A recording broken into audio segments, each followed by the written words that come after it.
আসসালামু আলাইকুম। বাংলাদেশ ম্যাচ জিতছে, কিন্তু সত্যিকারের অর্থে ব্যাটিং অর্ডারে মিডল অর্ডারের সলিডিটি কতটুকু আসছে সেটা একটা প্রশ্নের জায়গা হতে পারে। জাকের আলী অনেক এবং নুরুল হাসান সোহান এই দুজন ব্যাটসম্যানের একটা কমন বৈশিষ্ট্যের জায়গাটা হচ্ছে দুজন ব্যাটসম্যানই পেস বোলিংয়ের এগেনস্টে যথেষ্ট স্বাচ্ছন্দ্যপূর্ণ, কিন্তু যখনই স্পিনার আসছে, বিশেষ করে কোয়ালিটি স্পিনার আসছে, সেই সময়ে বেশ কিছু ভালনারেবিলিটি লক্ষ্য করা যায়। আমরা যদি একটু পরিসংখ্যানের আলোকে শুরুতে আলোচনা করি, তারপরে টেকনিক্যাল বিশ্লেষণটা করব। পরিসংখ্যানের আলোকে দেখলে দেখা যায় জাকের আলী অনেক যখন পেস বোলারদেরকে ফেস করছেন এই বছরটাতে তিনি পেস বোলারদের বলে 118 বল থেকে 184 রান নিয়েছেন 14টা ইনিংসে, 7 বার আউট হয়েছেন। তার স্ট্রাইক রেটটা 155.9, গড়টা 26.3।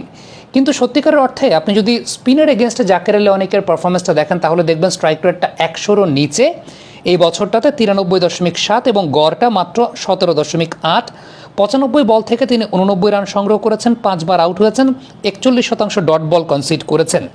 কোথায় আপনি একটা বিষয় দেখবেন যে 118 বল থেকে 184 রান, আর কোথায় জাকের আলী অনেক 89 রান করেছেন 95 বল থেকে। তার মানে স্পিনের এগেনস্টে যথেষ্ট স্বাচ্ছন্দ্যপূর্ণভাবে ব্যাটিংটা তিনি করতে পারছেন না, সেটা একেবারে স্পষ্টভাবে পরিসংখ্যানে প্রতীয়মান।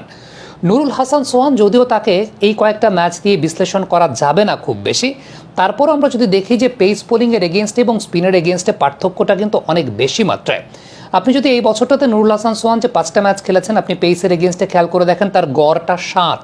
পেসের এগেনস্টে 31 বল থেকে তিনি 60 রান নিয়েছেন, স্ট্রাইক রেটটা 193.5। অন্যদিকে যদি স্পিনারদের এগেনস্টে চিন্তা করেন তাহলে তার স্ট্রাইক রেটটা 107.3। কোথায় 193.5 এবং কোথায় 107.3, এবং একবারই তিনি আউট হয়েছেন এই বছরটাতে ফেরত আসার পর, এবং একবারই তিনি স্পিনার এগেনস্টেই আউট হয়েছেন। আমরা দেখতে পেয়েছি সাইম আইয়ুবের বলে তিনি আউট হয়েছিলেন। এখন মূলত প্রবলেমটা আসলে কোথায়? এবার আমরা যদি একটু টেকনিক্যাল বিশ্লেষণের জায়গাটায় যাই, যে দুজন ব্যাটারই আমরা দেখতে পেয়েছি যে পেসের এগেনস্টে যথেষ্ট স্বাচ্ছন্দ্যপূর্ণ, কিন্তু স্পিনার এগেনস্টে অনেক বেশি মাত্রায় ভালনারেবল।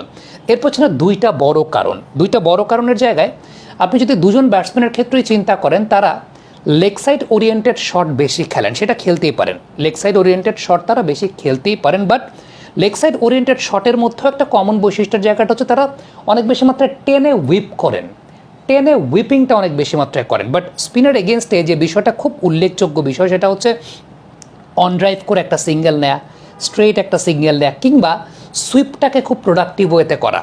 সুইপটা প্রোডাক্টিভ ওয়েতে করার জায়গাটাতে সোহান বলি কিংবা জাকের আলী অনেক বলি, দুজনের মধ্যে একটা ভালনারেবিলিটির জায়গা আছে। এটা তো আমি লেগ সাইডের শটের কথা বলছি। দুজন ব্যাটসম্যানেরই বৈশিষ্ট্য জায়গায় টানতে পছন্দ করেন খুব ভালো, বেশ টানেন, বাট সুইপটা প্রমিনেন্টলি করা এবং ড্রাইভের জায়গাটাতে অন ড্রাইভ, নিচের দিকে অন ড্রাইভ থেকে 2 বের করা বা সিঙ্গেল বের করা, এই জায়গাটাতে